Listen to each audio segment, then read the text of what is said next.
Carrasco, and today I present to you Bell's.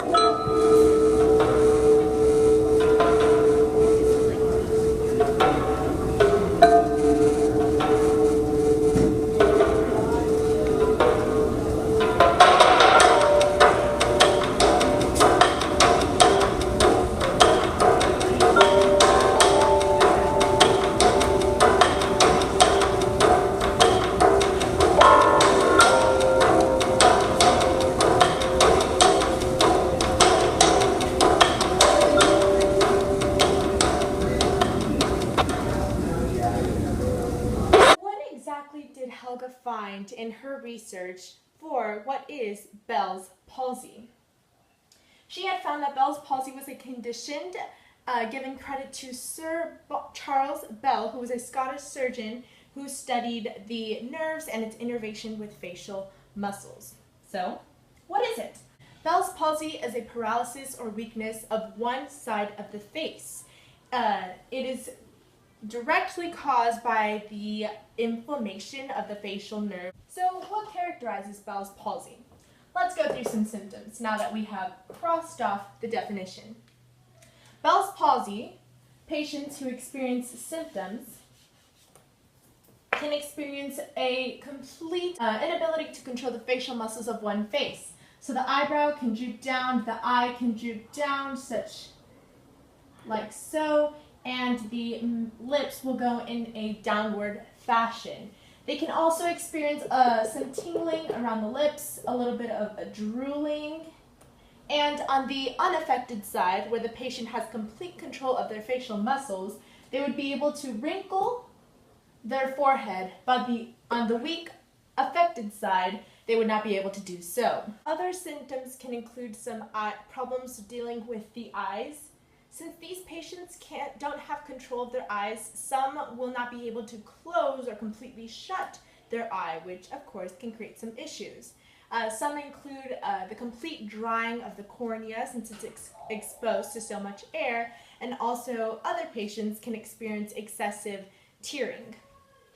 You can also experience a loss of ability to the taste since the facial nerve is in charge of taste on part of the tongue. Let's talk about the onset. Patients usually wake up to these symptoms and the tingling and numbness on one side of the face bright and early in the morning, which infers that the damage to the facial nerve occurred throughout the night. There is no gradual process to developing these symptoms of Bell's palsy. So what are the main causes of this condition of Bell's palsy? The direct cause is inflammation of the facial nerve. The nerve presses against the cheekbone, and thus it damages the protective covering of that nerve, and thus the signals that are being sent from the brain to the nerve are disrupted. How does the facial nerve become inflamed then? Researchers have found that the main cause of this inflammation is actually herpes virus, the one that causes cold sores. So here we have a cell of herpes virus, and they have found that why this causes inflammation to the facial nerve is because this virus, the axons continue to multiply and spread their infectious characteristics, thus causing inflammation and demyelination. Other diseases have been linked to causing Bell's palsy, such as Epstein-Barr, cytomegalovirus, and Lyme disease. Who exactly is targeted? Bell's palsy does not target one particular demographic. No race, no gender, no geographic demographic is targeted. People who are between 15 years of age and 60 years of age. But those are the people who have commonly developed Bell's palsy. However, there are a few exceptions to this rule. There have been, it has been genetically proven that diabetes is a risk factor to developing Bell's palsy. And this is because diabetics can develop microangiopathy, which means that the capillary walls become so thick and weak that they slow the flow of blood, and there is microcirculatory failure to the vasa nervosum. The vasa nervosum are small little arteries that provide blood supply to the peripheral nerves like the facial nerves. Another main cause is of those women who are in pregnancy. This is because the pregnancy-related fluid retention can lead to the compression of the nerve. Let's go over to how a patient is diagnosed with Bell's palsy. A primary care physician will take a look at the patient's face and will try to determine if there is a central lesion or a peripheral lesion.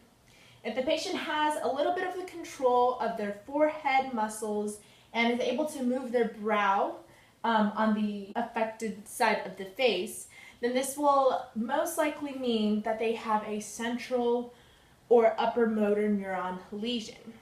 Now, if a patient cannot control any of the upper portion of their face on the affected side, this will most likely mean that they have a peripheral or lower motor neuron lesion.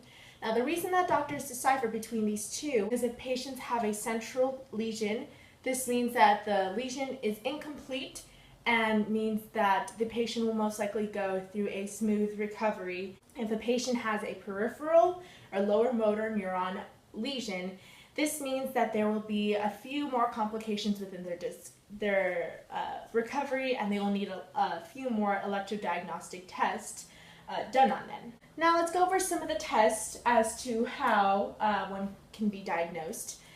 First of all, we have the electromyography, which is the EMG.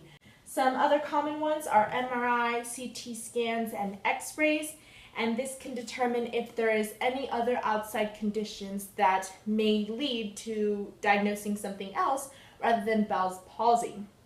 For example, a characteristic rash may be evidence of tick bites in Lyme's disease. There are a few complications to this process of diagnosing the patient. First of all, there can be a misdirected regrowth of nerve fibers, and the way you can determine that is if the patient, when the patient smiles, tries to smile at least, one of the eyes will involuntarily close shut, and also vice versa. Another can do with the gust-to-toe lacrimal reflex, which is also known as crocodile tear syndrome. This syndrome has to do when the patient is eating. He can experience excessive tearing of the eyes, which can, of course, cause a complication. And you can see why these rare circumstances can lead into diagnosing something else. As a note, though, these complications happen in such a small amount of cases. For example, only 6% of those diagnosed with Bell's palsy experience crocodile tear syndrome. Let's go over how one patient is treated. Of course, depending on the severity of the condition Bell's palsy, there are different routes as to how to treat it. So the most common way is through physical therapy. The physical therapist will help train the patient's facial muscles back into operating the way they should. The second is through corticosteroid therapy, which is when steroids such as prednisone, can reduce the swelling and inflammation of the nerve. Another is through acupuncture. This is when doctors prick the skin, and this helps alleviate the pain that the Bell's palsy can cause. It can promote blood circulation, and it can enhance the facial nerve function. Patients are given antiviral drugs to combat the possible cause that herpes, the herpes axons and the viral characteristics are spreading. Last but not least, we have eye lubrication, which is when doctors give artificial tears to the patients in forms of eye drops or ointment. There are some lifestyle choices that the patient can also include into their routine to help ameliorate the symptoms of this condition. When patients cannot close their eye properly, they can use surgical tape to shut it. They can try to massage the affected side of the face to try to stimulate some muscle movement. They can wear an eye patch or a goggle to protect the cornea of the eye so it's not exposed to so much air. As we mentioned earlier, when the drooling on the affected side of the face, saliva can accumulate on that side of the mouth. It can cause food to get stuck there. So what patients are recommended to do is to eat soft, smooth food such as yogurt and soups so that food doesn't get stuck on one side of the face, because that can lead to tooth decay or gum disease. There are some cases where symptoms are so severe as to leading the doctors to go through a different pathway to treat them. Some can include a facial nerve decompression, where surgeons go in either through the mastoid bone behind the ear or through a middle fossa craniotomy to alleviate the pressure that the facial nerve is causing with the cheekbone. Now that we have gone through how to treat Bell's palsy, let's go to the prognosis. 85% of those diagnosed with Bell's palsy see their symptoms ameliorated within 3 weeks. The other 15% show the symptoms diminishing within 6 months. There are a few cases where the symptoms can go on for about a year, but it is extremely rare. Now let's go over to some statistics now that we have gone over prognosis. About 40,000 Americans do get diagnosed with Bell's palsy each year. It is known to be the most common cause to facial paralysis worldwide. Also, a few little questions that may pop up is, does Bell's palsy reoccur? Say if one develops it 1 year, and do they have any chance of it reoccurring to them? And yes, there is a very slight chance, so slight that it is from 5 to 9% of the patient re-experiencing Bell's palsy. As a few fun facts, or rather little notes, between 2000 and 2001, Switzerland had experienced a lot of people developing Bell's palsy disease, and so researchers and scientists had found that the cause of that was actually an intranasal vaccine that was trying to make the patients become immune to viruses such as the herpes virus, and that vaccine had actually caused a lot of patients to develop Bell's palsy. As another fun fact, or rather not so fun, patients who develop Bell's palsy disease experience a lot of psychological stress, and they usually restrict themselves from social activities, they become depressed. So those were just a few of the clinical facts that I had found within my research of Bell's palsy, and I hope you enjoyed my presentation of this condition, Bell's palsy.